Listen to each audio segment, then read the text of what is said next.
ኦሪት ዘጸአት ምዕራፍ 14 እግዚአብሔርም ሙሴን እንዲህ ብሎ ተናገረው።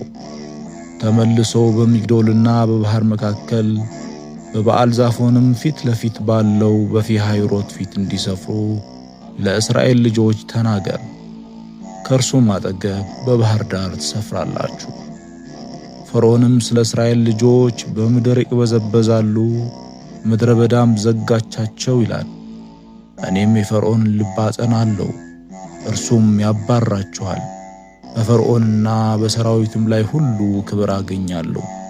ግብፃውያንም እኔ እግዚአብሔር እንደሆንኩ ያውቃሉ። እነርሱም እንዲህ አደረጉ። ሕዝቡም እንደኮበለሉ ለግብፅ ንጉሥ ነገሩት።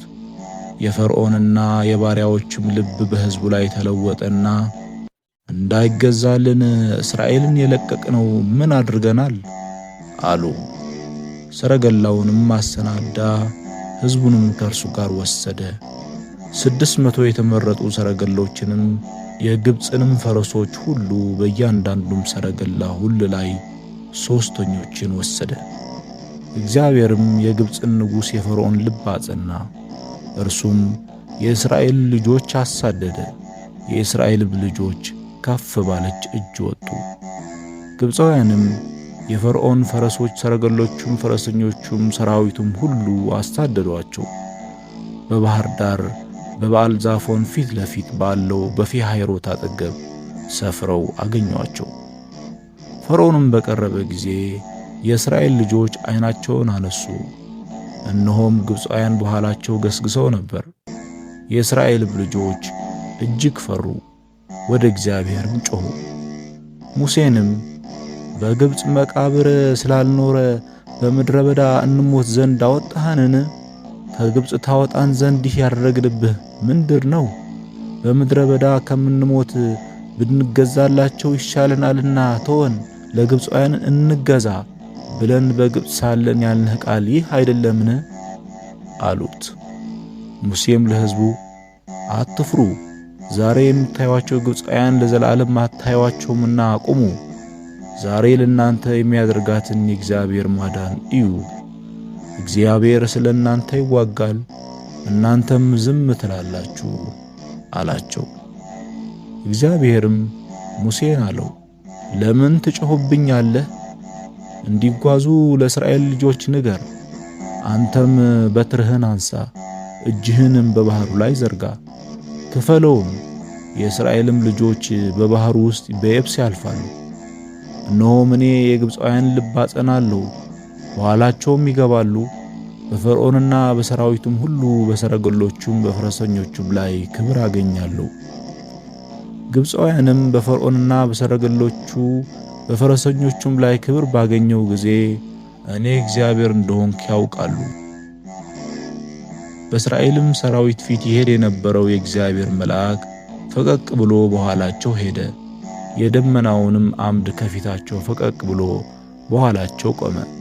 በግብፃውያን ሰፈርና በእስራኤል ሰፈር መካከልም ገባ። በዚያም ደመናና ጨለማ ነበረ። በዚህ በኩል ግን ሌሊቱን አበራ። ሌሊቱንም ሁሉ እርስ በርሳቸው አልተቃረቡም። ሙሴም በባሕሩ ላይ እጁን ዘረጋ። እግዚአብሔርም ሌሊቱን ሁሉ ጽኑ የምሥራቅ ንፋስ አምጥቶ ባሕሩን አስወገደው፣ ባሕሩንም አደረቀው፣ ውሃውም ተከፈለ። የእስራኤልም ልጆች በባሕሩ መካከል በየብስ ገቡ።